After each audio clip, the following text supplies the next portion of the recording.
Bien, buenas noches, estimados asistentes, público participante a este curso de especialización en centrales hidroeléctricas. Soy la ingeniera CIP Antonio Ramos Lázaro, docente de este curso de especialización, y el día de hoy vamos a continuar con la sesión número 4, denominada generación de energía eléctrica a partir de centrales hidroeléctricas mediante sistemas eléctricos aislados en el Perú.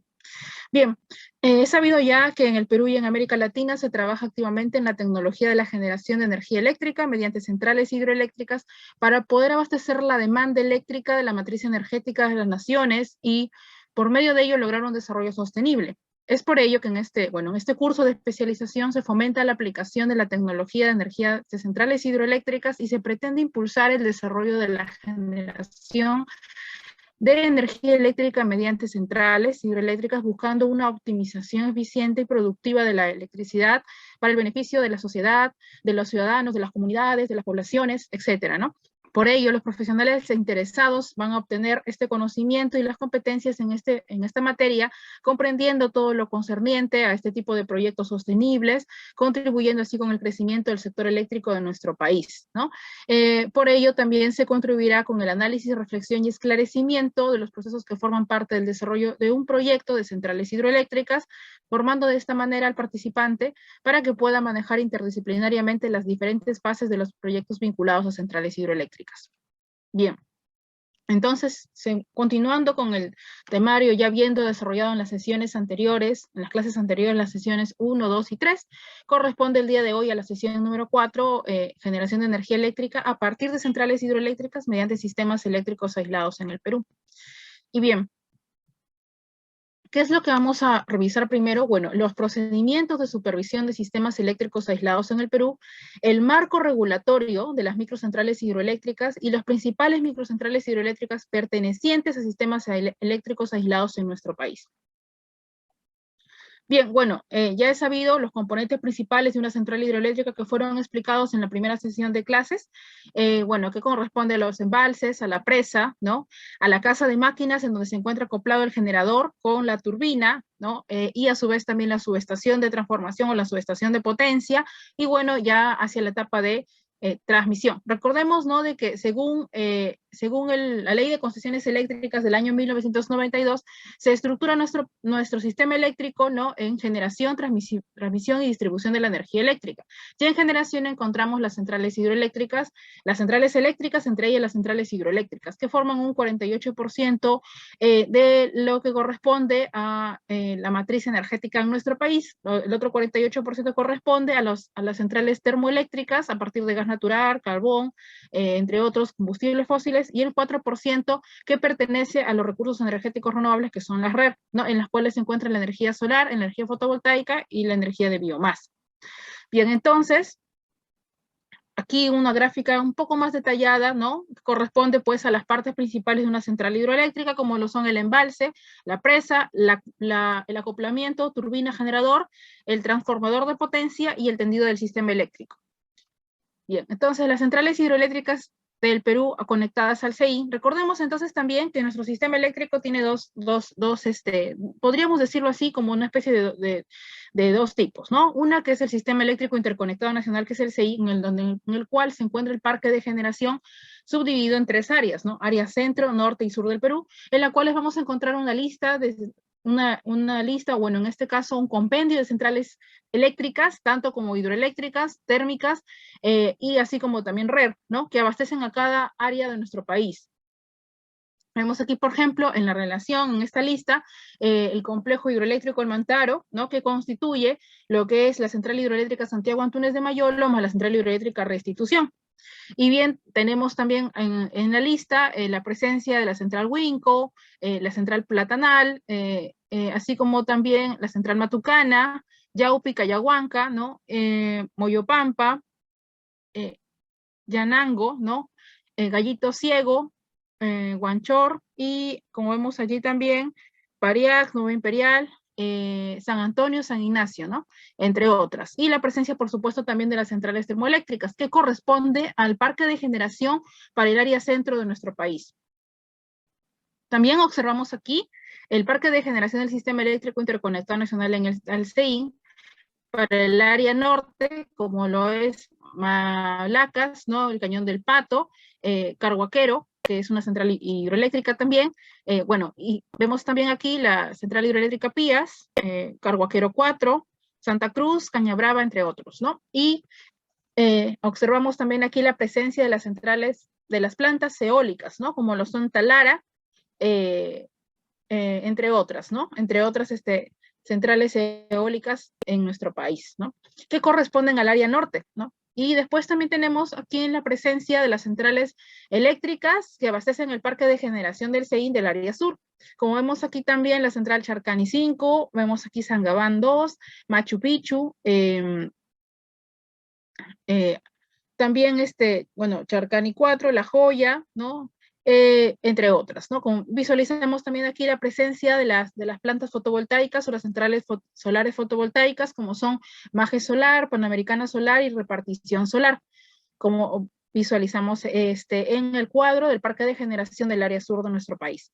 Bueno, en total tenemos entonces una suma aproximada de 8.020.9 megavatios, que es la capacidad de generación de nuestro país aproximadamente, ¿no? Y que por supuesto está en búsqueda de poder repotenciar esa capacidad de generación con el Plan Energético Nacional correspondiente hacia a corto y a largo plazo, ¿no? A mediano, a corto y largo plazo, a futuro de buscar, ¿no? De que se diversifique la matriz energética y también entren a tallar en mayor representación las centrales de energías renovables o la RER, más conocidas como la RER, de acuerdo a la ley de generación eficiente de la energía del año 2006 y posteriormente a un decreto supremo que promueve, ¿no? La inversión en energías renovables, ¿no?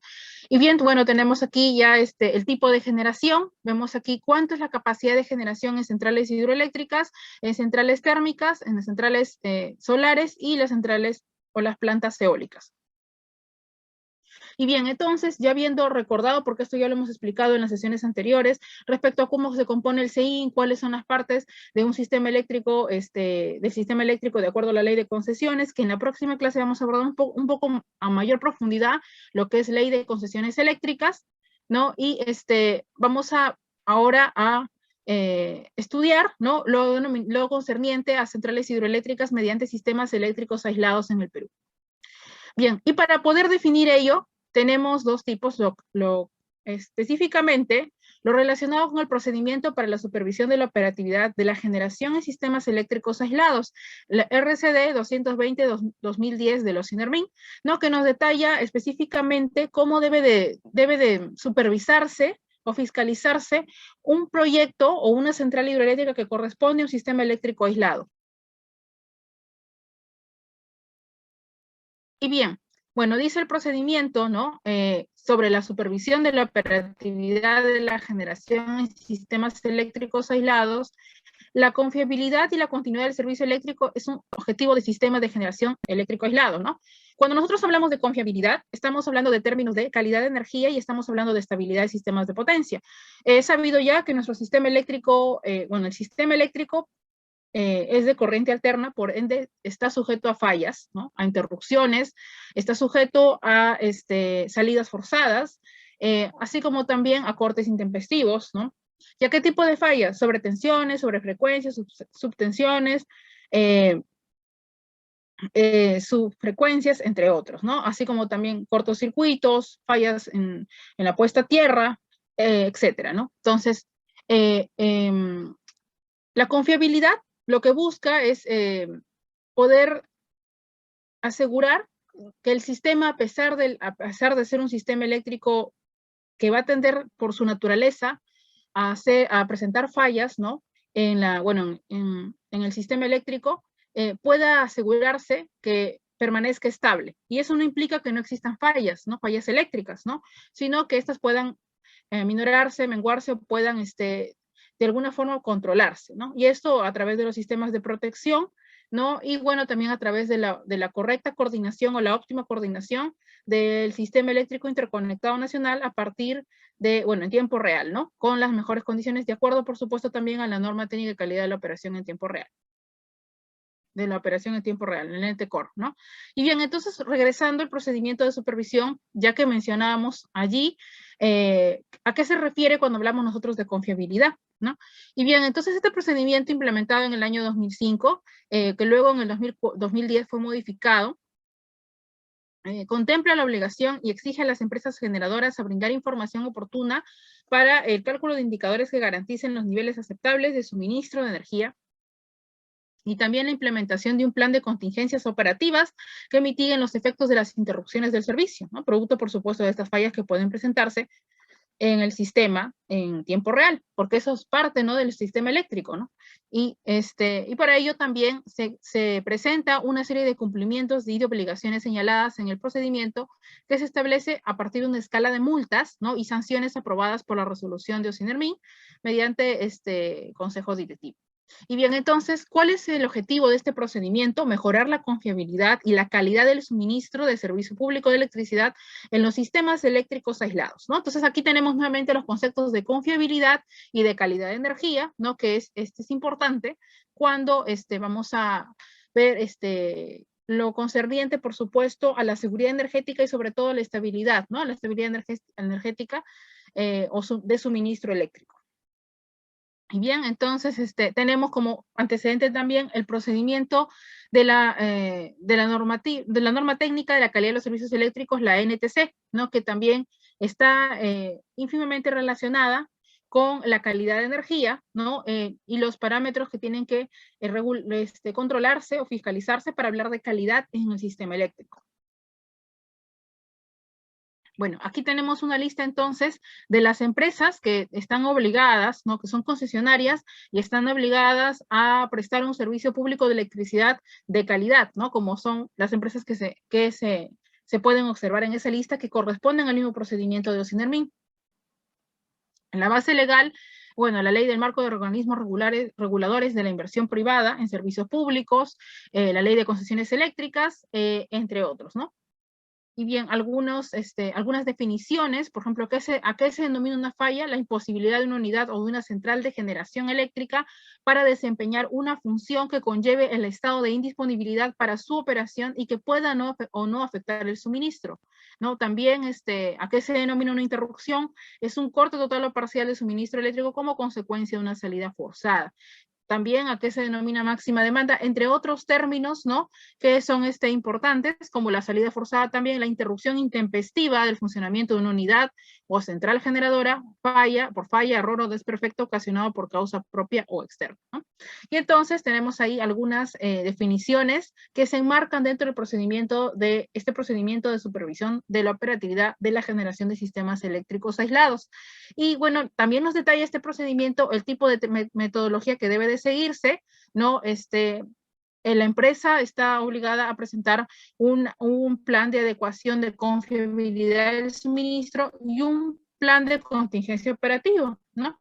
¿Qué es una contingencia? Es un hecho fortuito, es un fenómeno fortuito que puede ocurrir externo, ¿no? Un huaico, el desborde de un río, etcétera, que puede dañar las instalaciones de la central de generación y que por ende no permitirían su continuidad de entrega del suministro eléctrico. Entonces, las contingencias están deben de menguarse con los planes de contingencia para que este sistema, este pueblo, este caserío, esta comunidad que se abastece de ese sistema eléctrico pueda continuar con sus funciones a la brevedad posible. A diferencia del sistema eléctrico interconectado nacional, si llegase a ocurrir una falla en algún punto del país, bueno, para eso existen las centrales de reserva fría, de reserva flotante, ¿no?, que pueden sustituir o reemplazar habiendo ya un corte programado o por un rechazo automático de carga, alguna falla o desperfecto que pueda presentarse en la red en tiempo real, ya está sujeto a que en ese momento, a través de la operación del COES, ¿no?, el Comité de Operación Económica del Sistema Eléctrico Interconectado Nacional, se pueda controlar esa situación y por ende abastecer de suministro eléctrico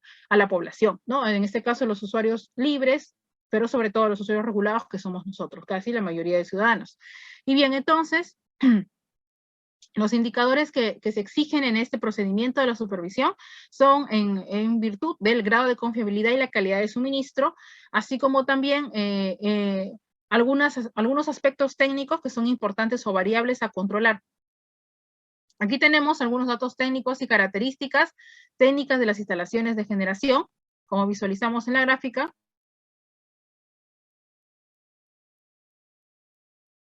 Y observamos acá el cuadro, ¿no?, que nos muestra lo que se solicita o deben de presentar las empresas concesionarias para cumplir con este procedimiento de supervisión. Y aquí observamos en los anexos de este procedimiento de carácter obligatorio, ¿no? Las características técnicas eléctricas de las instalaciones generadoras, ¿no?, del transformador, de la sala de máquinas, de la turbina, del generador, de la central, entre otros, ¿no? Algunos registros de las salidas forzadas de las centrales de generación aislada, ¿no? Algunos registros también de las fallas que puedan presentarse, registros de inicio y fin de falla, cuánto tiempo duró esto, ¿no? Y observamos esto también, lo relacionado con el registro de mantenimiento de las instalaciones de generación también, como visualizamos allí, con los reportes de mantenimiento programado, ¿no?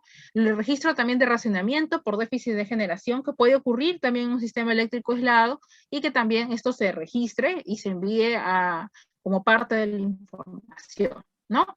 Y vemos acá alguna información más que siempre se solicita a este tipo de centrales de sistemas eléctricos aislados. Y bien, es de carácter también obligatorio los planes de contingencias operativos para que pueda, pues, garantizarse la continuidad del suministro eléctrico, que minimice la interrupción del servicio eléctrico, y de esta manera, ante las posibles eventualidades, ¿no? Por ejemplo, en el caso de servicios donde el suministro sea de 12 horas diarias o menos, el periodo máximo de rehabilitación debe de ser 36 horas. En el caso de la ejecución de actividades de mantenimiento preventivo o correctivo con restricción total del suministro que dure más de 12 horas consecutivas. Ante daños causados a las instalaciones generadoras por causas de fuerza mayor, ¿no?, fenómenos naturales o hechos fortuitos que no permitan el restablecimiento de las instalaciones afectadas después de las 24 horas de su ocurrencia, y por fallo o deterioro de cualquier componente de las instalaciones generadoras cuya rehabilitación no pueda lograrse antes de las 24 horas. Entonces, son algunos de los casos que podrían presentarse, ¿no?, en una central que pertenece a un sistema eléctrico aislado, y para ello, ¿no?, la concesionaria de generación está obligada, ¿no?, a presentar, ¿no?, un plan de contingencia para estos posibles sucesos que puedan presentarse en algún momento del año. Y bien, también un programa de adecuación de confiabilidad del suministro, ¿no?, para garantizar también la existencia de un margen de reserva regulada por OSINERMIN, para garantizar también la cobertura de la demanda en el corto y mediano plazo, ¿no? Y de esta manera asegurar el suministro eléctrico. También observamos en este procedimiento qué información debe remitirse y en qué tiempo se debe remitir, si es que son, por ejemplo, reportes de fallas o salidas forzadas, reportes de mantenimiento programado, reportes de racionamiento por déficit de generación, entre otros, ¿no? Como vemos acá, el tiempo de periodicidad en el cual deben de presentarse estas informaciones actualizadas y, por supuesto, enviadas a este organismo, este ente regulador, como es el OSINERMIN, ¿no? Porque está estipulado en las obligaciones técnicas, tal como indica la Ley de Concesiones Eléctricas para las concesionarias a quienes se les ha otorgado la concesión temporal o definitiva de algún territorio, de algún bien de nuestro país. Vemos aquí también algunas multas de que deben de cumplirse en el caso de que hay alguna falla, algún problema en el sistema y no se cumpla a tiempo con la entrega de la información o con la solución de la misma. A modo de ejemplo, la central hidroeléctrica de Pacaraenca, vemos aquí, ubicada en la región de Ancash, en la provincia de Bolognesi, a 3.670 metros sobre el nivel del mar. Alguna descripción técnica del tipo de generación, así como también las características técnicas eléctricas de esta central, de esta microcentral hidroeléctrica. Vemos aquí también las características de las turbinas, ¿no? Así como también el grupo de las turbinas, así como también las características de los generadores y los grupos de generación, las características técnicas eléctricas del transformador, como visualizamos en esta lámina. Y bien, aparte de este procedimiento de supervisión para la operatividad de la generación en sistemas eléctricos aislados, tenemos el procedimiento para supervisar las condiciones de prestación del servicio público de electricidad en los sistemas aislados. También por resolución de OSINERMIN 265-2012, ¿no?, del Consejo Directivo. Y en este procedimiento, bueno, nos va a detallar ya no solamente para centrales hidroeléctricas o microcentrales hidroeléctricas, sino también para las centrales térmicas u otro tipo de centrales de generación, ¿no?, que pertenezcan a sistemas eléctricos aislados. Bien, los sistemas eléctricos aislados son aquellos no conectados eléctricamente al CI, que no están incluidos, ¿no?, como sistemas operados por empresas municipales y usuarios y están sujetos a la regulación de precios, ¿no? Tenemos los sistemas aislados mayores con una potencia instalada mayor a 5 megavatios y menor a 100 megavatios. En los sistemas aislados menores con una potencia instalada menor a 5 megavatios. El servicio público de electricidad, bueno, es el suministro de energía eléctrica para uso colectivo y de entidad pública, ¿no? Esta es la gráfica, por ejemplo, de un sistema de una central termoeléctrica que pertenece a un sistema eléctrico aislado, ¿no? En la ciudad de Iquitos, ¿no? Como observamos allí. Esto es parte, ¿no? De la definición de lo que es Ley de Concesiones Eléctricas en la modificatoria de 1993, porque he sabido ya que la reforma aparece en el año 92 y se promulga la Ley 28832 de la Ley de Concesiones Eléctricas en ese año, pero en los años siguientes se van haciendo modificatorias, ¿no? Se va agregando o adaptando de acuerdo a los requerimientos de nuestro sistema eléctrico peruano. Vemos aquí algunas gráficas de los principales sistemas aislados en nuestro país, en algunas regiones de nuestro país, cuántos sistemas aislados contamos, ¿no? Por tipo de tecnología, centrales hidroeléctricas y centrales térmicas, ¿no? Como visualizamos en este cuadro comparativo. Y bien, entonces, este procedimiento tiene como alcance hacia todas las entidades que no sean empresas concesionarias y que presten el servicio público de electricidad en sistemas eléctricos aislados, buscando así crear entidades prestadoras formalizadas que cumplan con las exigencias establecidas por la normativa asociada.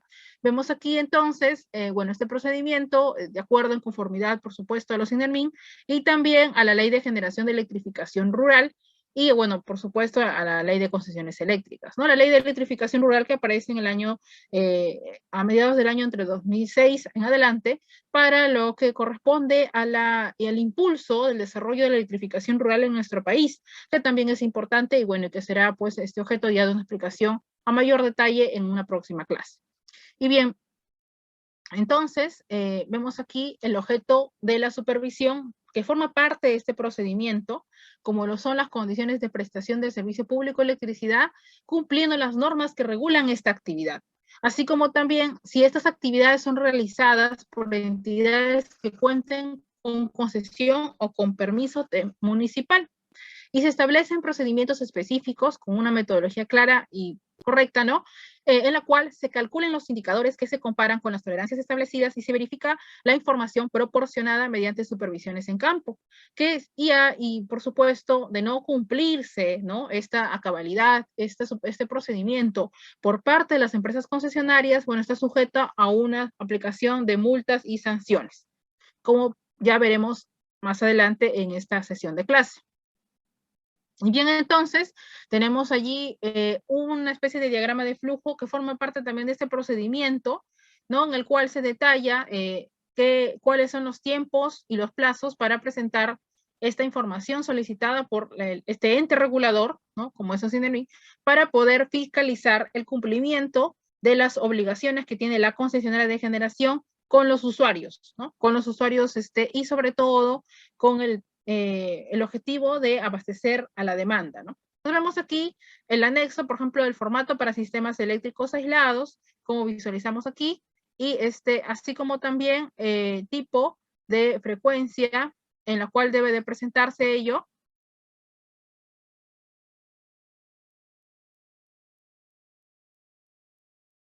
Los indicadores también de formalización, el indicador de calidad de suministro, con los parámetros de duración de interrupciones por cliente y la frecuencia de interrupciones, el número de interrupciones por cliente, ¿no? Como tolerancia máxima, como podemos visualizar en el cuadro. También se menciona la NTC, que es la norma técnica de calidad de los servicios eléctricos rurales, ¿no? Y un sistema eléctrico de transmisión y distribución, pero desarrollado en zonas rurales, localidades aisladas, de frontera o de país, de preferente de interés social, de acuerdo a lo establecido en el reglamento, que también incluye la generación en sistemas eléctricos aislados, ¿no? Como visualizamos acá también, ¿no? Se refiere a las instalaciones eléctricas ubicadas fuera de una zona de concesión otorgada en el marco de la LCE, que es la Ley de Concesiones Eléctricas, según para abastecer al sistema de potencia, ¿no? Y de acuerdo al artículo 2 de la Ley de Concesiones Eléctricas, por su condición de necesidad nacional en utilidad pública y de preferente interés social. Y entonces acá observamos los niveles de tensión, ¿no? Como vemos aquí, para la calidad de producto y de acuerdo al sistema eléctrico rural. En el caso de la NTSER, para aclarar, por supuesto, ¿no? Tenemos en el marco normativo, a partir de 1997, la promulgación de la Norma Técnica de Calidad de los Servicios Eléctricos, la NTC, que regula, por supuesto, todo lo que es calidad de suministro, calidad de alumbrado público, calidad de energía, ¿no? Con los parámetros, midiendo los parámetros SAIDI y SAIFI, ¿no? Pero bien, esto es para específicamente las zonas urbanas, pero para las zonas rurales tenemos la NTSER, que es esta misma norma, que se desprende de esta misma norma, pero con tolerancias un poco más flexibles, ¿no? Es decir, mayor porcentaje de tiempo para poder resolver esas interrupciones de presentarse por parte de la concesionaria, ¿no? Es decir, hay una mayor flexibilidad, ¿no? Para resolver esto, porque, bueno, se tiene entendido que tenemos una tabla de zonas de tipificación en las cuales se ubican de acuerdo a ello las tarifas, ¿no? Las tarifas eléctricas como lo son urbano-rural, urbano-urbano, rural-rural, hasta la tarifa más baja que es la BT7, que es para los pobladores o los clientes rurales.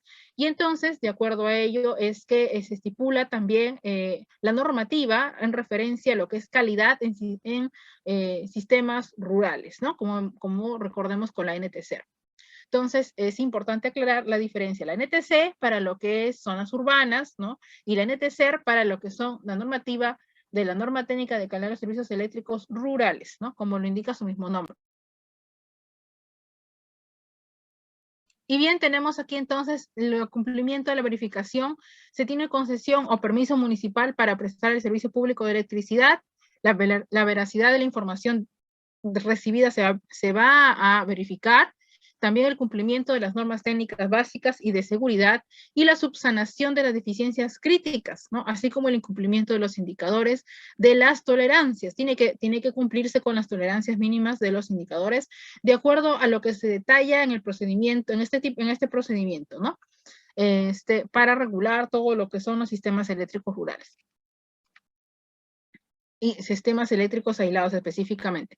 Y bien, se sanciona si no se tiene una concesión o un permiso municipal para prestar el servicio público de electricidad, también por la falsedad de la información recibida o fuera de plazo, de fecha de plazo, el incumplimiento del Código Nacional de Electricidad, suministro y reglamento en lo referido a la seguridad pública, y la no subsanación de las deficiencias críticas, ¿no?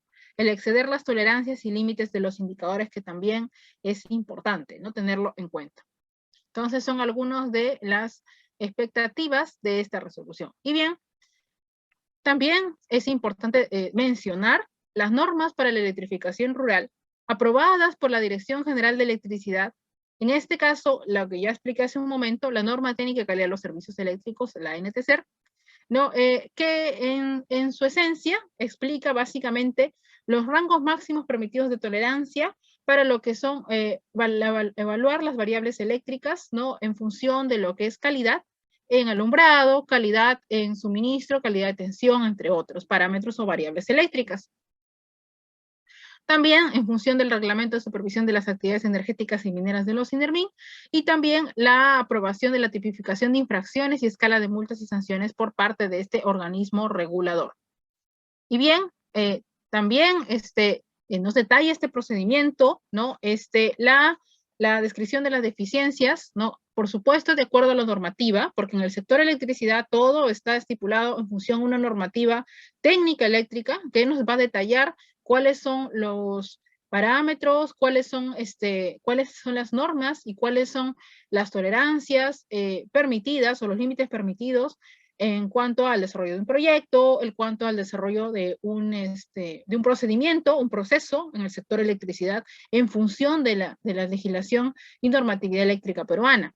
Entonces, se menciona el artículo 121 de la Ley de Concesiones Eléctricas, que, bueno, la Ley de Concesiones Eléctricas, como ya lo comentaba, la próxima clase lo vamos a detallar con mayor profundidad, así como también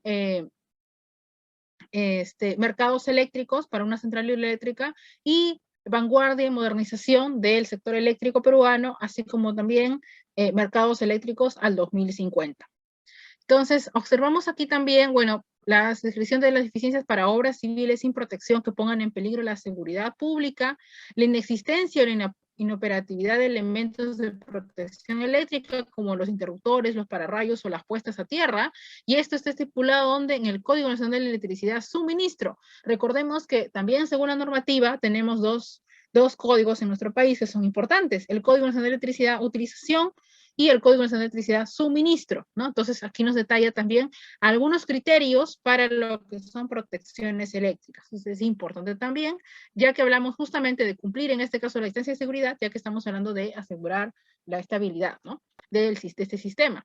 La existencia de vanos en media tensión que incumplen las distancias de seguridad al terreno, también estipulado en el Código Nacional de Electricidad Suministro, así como también la existencia de vanos en media tensión que incumplan las distancias de seguridad o a viviendas que se encuentren ubicadas sobre ellas, cumplir con esas distancias de seguridad según también el Código Nacional de Electricidad Suministro, la asistencia de equipos energizados, ¿no?, de acuerdo también a este código, ¿no?, que adopta las medidas de seguridad, la fuga considerable del aceite dieléctrico de transformadores, como lo indica el Decreto Supremo del 94, la existencia de postes o estructuras de soporte a punto de caerse también, como lo indica la norma, y la existencia de conductores de red de baja tensión que estén desprendidos,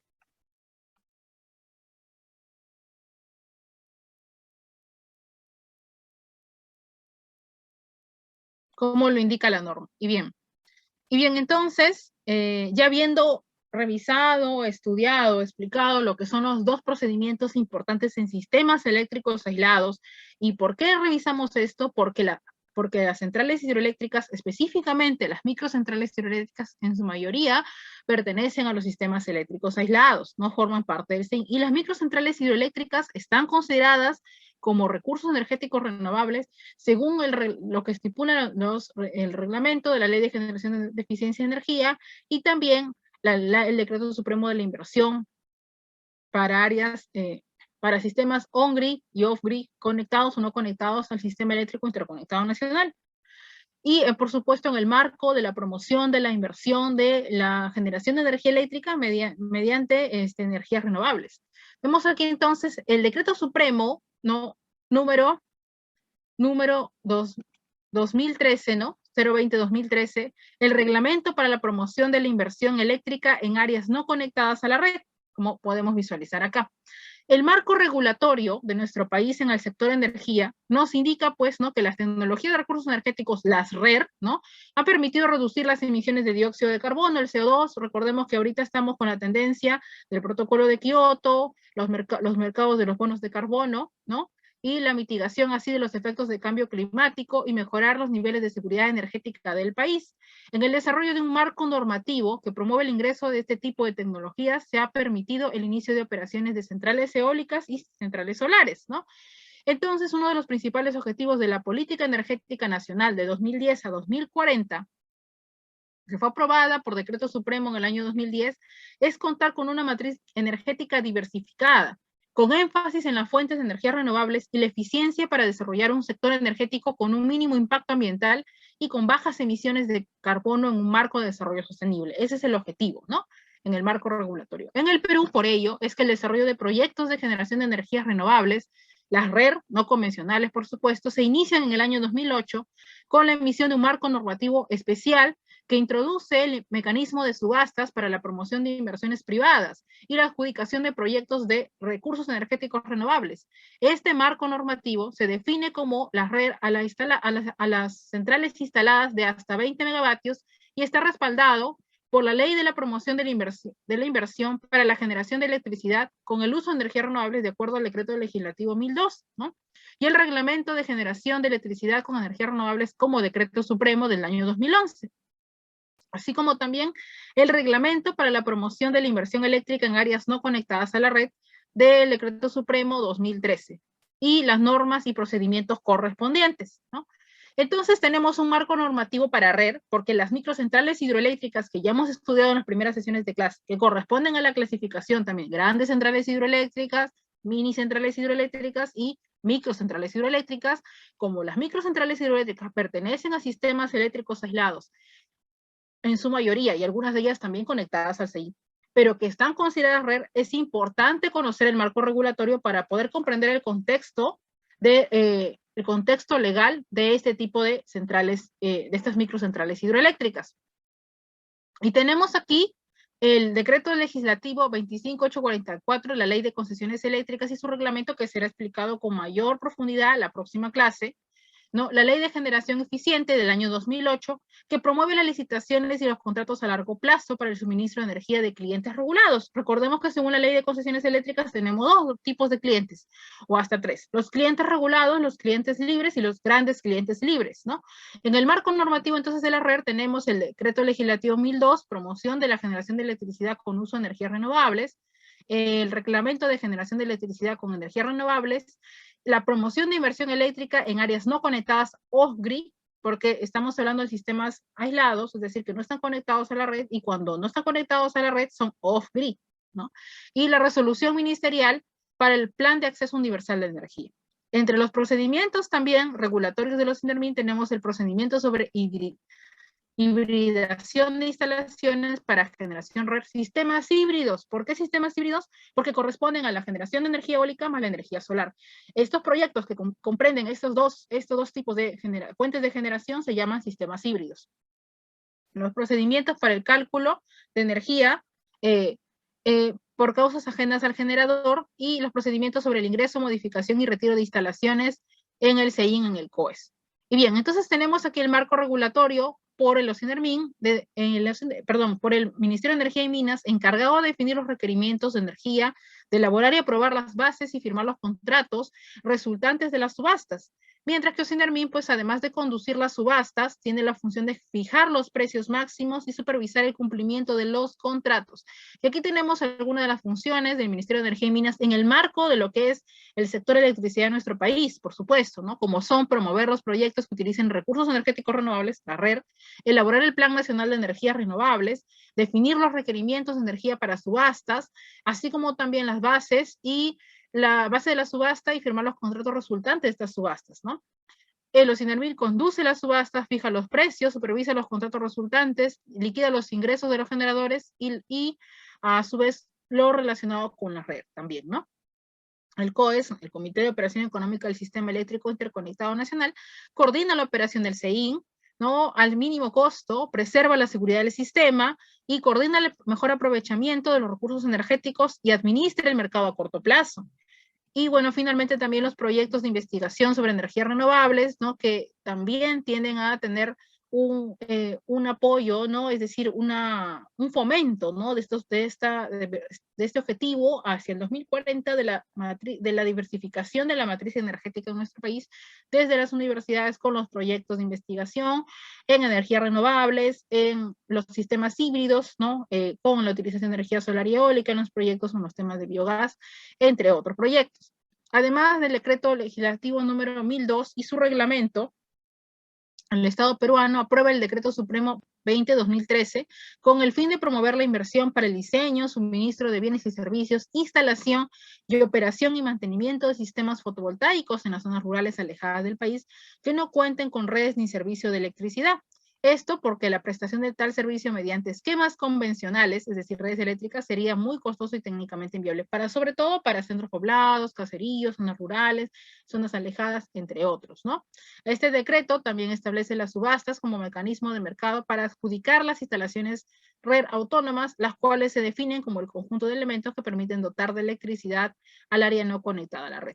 Y bueno, acá tenemos algunos tipos de generación de energía eléctrica con energía solar, eólica, de biomasa y microhidroeléctricas, que son los principales recursos energéticos de nuestro país, en la cual, bueno, a modo de, por supuesto, siempre de comentario, desde mi labor como investigadora y sobre todo en campo de lo que es el biogás, de entre todas las energías renovables, bueno, en mi labor como tesista, ¿no? En la Universidad Nacional de San Marcos, en el tema específicamente de biogás, ¿no? Para lo que es la iluminación de un caserío, a partir de una planta de biogás, ¿no? En la cual se abastece la demanda de un caserío que formaba parte de un sistema eléctrico aislado, puedo determinar y decir que de entre todos los tipos de energías renovables, las centrales o las plantas de biogás o biomasa son las más beneficiosas y las que más se adaptan a nuestro país, porque no tienen esta característica que es muy común en los proyectos de energías renovables, como son la intermitencia. La intermitencia es un problema bastante constante en una central que se abastece de energía renovable, porque no vamos a tener las 24 horas del día la materia prima, no vamos a tener el recurso todas las 24 horas como son el recurso solar o el recurso eólico. Y para ello, pues, tenemos que tener los bancos de batería o los BESS para poder almacenar esa energía, pues, ¿no? Pero las plantas de biogás tienen la capacidad de poder abastecer las 24 horas del día y los 365 días del año, porque se abastecen de los desechos agropecuarios, ¿no? Y eso fue, bueno, en mi calidad en aquel entonces de investigadora tesista, en lo cual me confiere una tesis con calificación sobresaliente en el área de ingeniería eléctrica en San Marcos. Y puedo decir entonces que de esta manera el biogás tiene la particularidad de tener ese porcentaje de cero intermitencia, lo cual genera estabilidad y una seguridad energética para poder abastecer la demanda. Y esto sucede en Europa. En Europa no se cuenta con este potencial hidroeléctrico y casi el 50% de su matriz energética en muchos de los países está sostenido en lo que son centrales de biogás o plantas de biogás, porque pues, los desechos agropecuarios, agrícolas, ganaderos pueden otorgar el suministro de energía eléctrica, por supuesto, a partir de la transformación, de la digestión anaerobia, del proceso propiamente que tiene que llevarse en una planta de biogás para poder generar energía eléctrica, que será motivo, por supuesto, de explicación en otra clase. Pero también la energía solar y eólica, que son unos recursos valiosos, pueden, entre esos dos sistemas híbridos, ¿no? Poder abastecer la demanda, como pues fue el proyecto, ¿no? El nombrado Iluminación LED con energía solar y eólica para carreteras en San Marcos, bueno, que convirtió a la Universidad de San Marcos en la primera universidad con iluminación LED en su campus universitario, y que justamente tiene que ver con los sistemas híbridos, ¿no? Al cual formé parte como investigadora. Y bien, en ese sentido, las energías renovables que van tomando un peso en estos últimos años en nuestro país y a nivel mundial, debido, por supuesto, a la crisis energética, debido también a futuro, ¿no? A la proyección de diversificar esta matriz energética y de aprovechar estos recursos que son tan valiosos para nuestro planeta.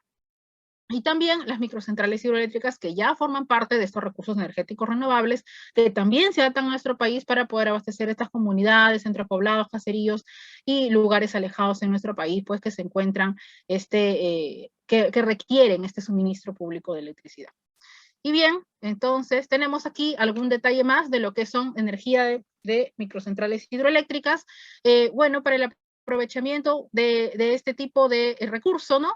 De acuerdo a lo que indica el decreto 1002, ¿no? Las centrales hidroeléctricas o microhidroeléctricas, RER específicamente, aquellas cuya capacidad instalada no sobrepase los 20 megavatios, como podemos visualizar acá. Este es un cuadro de evolución de la potencia instalada de centrales RER, ¿no? Como vemos allí, eólica, solar y biomasa, o mejor conocida como biogás. En nuestro país tenemos dos centrales de biogás, de biomasa, una que es la central de Petramás en Coicoloro y otra que es la central La Gringa. Tenemos esos dos tipos de centrales que abastecen al CEIN, ¿no? Y bueno, algunas plantas eólicas, las cuales ya se mencionaron en el parque de generación conectados al CEIN, y también en las plantas solares que también fueron mencionadas al inicio de esta sesión de clase y que también se mencionaron en la primera sesión de clase cuando se detalla lo que es el sistema eléctrico peruano y cómo se compone. Y entonces aquí vemos la evolución de lo que son centrales de energías renovables. Y también aquí esta gráfica nos detalla la presencia de las microcentrales hidroeléctricas en el Perú, con una capacidad menor a 20 megavatios, como visualizamos algunas de las centrales que están allí en operación, en función o que ya entraron en servicio, ¿no? Y bien, las centrales RER han crecido a una tasa de 9.34% desde 2008, ha pasado de 10 megavatios a 1030.2 megavatios. La participación de las RER fue de 7.9% con respecto a la potencia total instalada, con una mayor participación de centrales eólicas, ¿no? La potencia instalada de las centrales RER, ¿no? Casi se duplicó debido al ingreso de 11 centrales RER, en especial de centrales solares y microhidroeléctricas, cuyas potencias a comparación de años anteriores crecieron entre 96.9% y 58.8% respectivamente, ¿no? Que es la capacidad de generación en nuestro país. Entonces, hay un desafío de energías renovables, sobre todo de microcentrales hidroeléctricas en nuestro país, por supuesto, porque nosotros somos un país con un gran potencial hidroeléctrico y aún mucho más por explotar. Entonces, ¿cuán completa se encuentra la evolución del potencial RER en nuestro país? Y allí observamos un cuadro comparativo y observamos cómo, por ejemplo, visualizamos allí la potencia, ¿no? De las centrales hidroeléctricas, la capacidad, ¿no? De generación y la potencia instalada, de lo que es la capacidad de generación de la energía eólica y lo que es la potencia instalada, y así como también la potencia, el recurso solar, ¿no? Y la potencia instalada y la de biomasa, ¿no? O mejor denominada biogás, plantas de biogás, que también se encuentran en estudio porque como les comenté, pues recién están en un inicio porque ya en Europa, en el extranjero, hace mucho tiempo ya se desarrollan estas centrales de biogás, pero bueno, en nuestro país aún no. Estamos, bueno, con la presencia en crecimiento de este tipo de centrales. Entonces, existe una capacidad importante de recursos renovables aún de aprovechar, por supuesto que sí, esta es información del Ministerio de Energía y Minas, y entonces se dice también una pregunta, ¿no? ¿Cómo se comparan los precios de energía convencionales con los precios RER?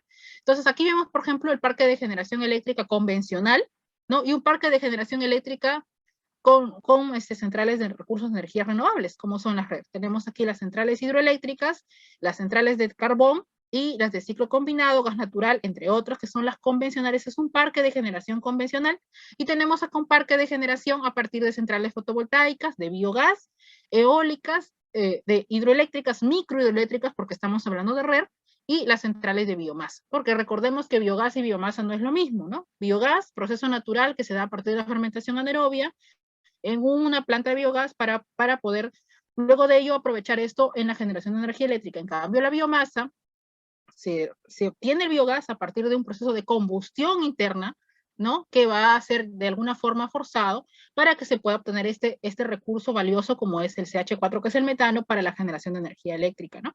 Entonces, son procesos distintos. En uno, el biogás es un proceso natural, y en la biomasa es un proceso químico, digamos así, de combustión interna, ¿no? Entonces, pero esto ya será explicado en otra clase posterior, ¿no? Y bien, entonces, aquí tenemos algunas microcentrales hidroeléctricas pertenecientes a los sistemas eléctricos aislados, la clasificación que se presentó en la clase pasada, como observamos ahí, con una potencia menor a 10 megavatios, grandes centrales hidroeléctricas, una mini central hidroeléctrica entre 1 megavatio y 10 megavatios, y una microcentral hidroeléctrica menor a 1 megavatio, ¿no? Vemos ahí algunas centrales hidroeléctricas que son de sistemas eléctricos aislados, como podemos visualizar acá, ¿no? Y que forman que no forman parte, ¿no? Del sistema del CEIN, los esquemas unifilares de esa central de generación. Esta central de 0.28 megavatios, ¿no? Que pertenece también a un sistema eléctrico aislado. Vemos acá las características de esta microcentral hidroeléctrica en Cusco, ¿no? Vemos aquí, ¿no? Algunas características técnicas eléctricas, también las características técnicas de la turbina, del generador, ¿no? Esta microcentral también de Pucará, que pertenece a un sistema eléctrico aislado, las características técnicas eléctricas del generador, de la turbina, los datos técnicos. Esta central hidroeléctrica también que pertenece, bueno, que se encuentra en Cajamarca, que pertenece a un pequeño sistema eléctrico aislado,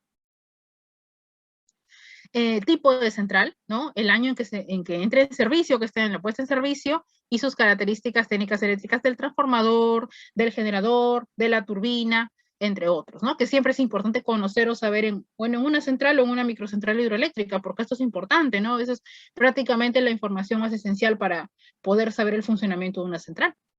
Ya tenemos acá la microcentral hidroeléctrica Pichanaki también, que también es parte de un sistema eléctrico aislado, como vemos aquí, algunas características técnicas eléctricas, y bueno, también estas centrales y microcentrales hidroeléctricas, el desarenador que pertenece al proyecto especial Chavimochi, ¿no? Que forma parte también de un sistema eléctrico aislado, que abastece en este caso a Chao, ¿no? Como vemos acá, algunas características técnicas eléctricas de la turbina y el generador, como visualizamos acá, y también la microcentral hidroeléctrica Tanguche, que forma parte también de este proyecto especial Chavimochi, que es el proyecto hidroenergético, ¿no? En el cual también abastece un sistema eléctrico aislado, como en este caso es el sistema de Chao.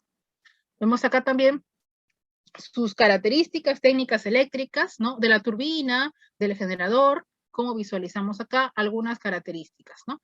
Y bien, entonces, aquí hemos visto todo lo concerniente con algunas de las centrales hidroeléctricas, microcentrales hidroeléctricas para ser más específicos, que están vinculados con lo que son sistemas eléctricos aislados, ¿no? Entonces, y aquí vemos sus características técnicas eléctricas que puede pues darnos una noción más clara de los componentes principales de este tipo de centrales hidroeléctricas, que son bastante muy beneficiosos para nuestro país también. Y bien, entonces, ¿cuál es la importancia de las centrales hidroeléctricas? Una solución de problemas de costos crecientes, ¿no? Para el abastecimiento de energía y de esta forma mitigar el uso de combustibles fósiles, ¿no? La tecnología de fácil adaptación, por supuesto, porque se puede adaptar en en cualquier parte donde se pueda encontrar este valioso recurso hidráulico. El reducido costo de operación, claro, para la obtención del costo del kilovatio hora, reducido costo y simplicidad de mantenimiento, ¿no? Recuerden que siempre en una central eléctrica se va a hablar de costos de mantenimiento, la larga vida útil, el impacto ambiental reducido y la reducción de emisiones de efecto invernadero, los gases de efecto invernadero, el protocolo de Kioto, los mercados de carbono, que también están en tendencia en los últimos años, ¿no? Las ventajas de una central hidroeléctrica, bueno, pues por supuesto, el aprovechamiento de los tiempos de avenida, ¿no? Para poder sobrellevar esos tiempos de estiaje, donde hay escasez de lluvias, donde no esté presente este recurso hidráulico, pero que se puede almacenar en los embalses, en los reservorios. Dependiendo de su configuración y su magnitud, pueden tener un impacto ambiental y social importante, así como también no requiere, bueno, no contamina, no requiere combustible, no contamina el aire ni el agua, así como también los costos de mantenimiento son bajos, tiene flexibilidad de operación y da beneficios adicionales a la comunidad, eso es importante también, a los caseríos, comunidades, centros poblados. Y vemos acá también, pues, por supuesto que son centrales de energías limpias, ¿no? Fáciles de operar, de costos bajos para su mantenimiento. Y finalmente, pues se trata de un recurso procedente del agua de lluvias y puede emplearse en un proceso que puede volver a utilizarse, ¿no? Es sostenible en el tiempo, ¿no? Para disminuir la emisión de gases de efecto invernadero, contribuye también con las ODS, con los objetivos de desarrollo sostenible, que son las ODS, de acuerdo a lo que se indica en el marco normativo internacional, ¿no? Y la flexibilidad también, ¿no? Para poder aprovechar el recurso del agua, ¿no? En los picos de demanda energética. También la duración de las instalaciones tiene una larga vida útil y el control también de este recurso. Y bien, entonces, ¿cuáles son las conclusiones de la sesión del día de hoy? Se explicó la importancia del procedimiento para la supervisión de la operatividad de la generación en sistemas eléctricos aislados, de acuerdo a los ENERVIN, eso lo hemos visto en los primeros momentos de esta sesión de clase. Se presentó el procedimiento para supervisar las condiciones de prestación de servicio público de electricidad en los sistemas eléctricos aislados, eso también lo hemos visto ya durante esta clase, y se expuso las características técnicas eléctricas de las microcentrales hidroeléctricas mediante sistemas eléctricos aislados, como hemos visto también las características eléctricas de la turbina, del generador, ¿no? Del transformador, así como también se explicó lo concerniente al marco regulatorio de nuestro país referente a la red, porque las microcentrales hidroeléctricas están asociadas con la red. Entonces es importante también tenerlo en cuenta. Entonces, en la cual nos detallan algunas condiciones legales de lo que es el marco regulatorio, porque es importante, ¿no? Recordemos que todo proyecto de electricidad siempre debe estar de la mano con el marco legal en cumplimiento de la normativa de nuestro país, ¿no? Y finalmente, tenemos aquí alguna bibliografía un poco más detallada, si es que algún profesional, alguna persona interesada desea profundizar en este tema, pues puede revisar Guía para el Desarrollo de una Central Hidroeléctrica, así como también Microcentrales Hidroeléctricas, una alternativa para el desarrollo rural, Estudio de costo de instalación de sistemas hidroeléctricos, Mecanismo de Desarrollo Limpio, que es el MDLE, que es importante porque tiene que ver todos esos proyectos con los mercados de carbono que son los incentivos que se da para los proyectos que ayudan a reducir 1 tonelada de CO2, ¿no? Por lo tanto, hay una especie de estímulo o de impulso que se le da a este tipo de empresas de generación o proyectos sostenibles, ¿no? Esto es a nivel mundial, ¿no? No solo para centrales hidroeléctricas, sino también para energía solar, para proyectos de energía solar o centrales de energía solar, centrales eólicas o plantas eólicas o proyectos o centrales de biogás, que también ayudan a mitigar el CO2 y de esta manera frenar el cambio climático, ¿no? De esta forma cuidar al planeta, ¿no? Entonces, que tiene que ver justamente con los proyectos de mecanismo de desarrollo limpio. Y finalmente, pues, manuales sobre energías renovables, específicamente sobre lo que son sistemas hidráulicos. Bien, en todo caso, si hay alguna consulta, si hay alguna pregunta, con el mayor agrado de poder absorber cualquier consulta técnica, profesional o académica, en virtud de lo que se ha expuesto el día de hoy. Muchas gracias.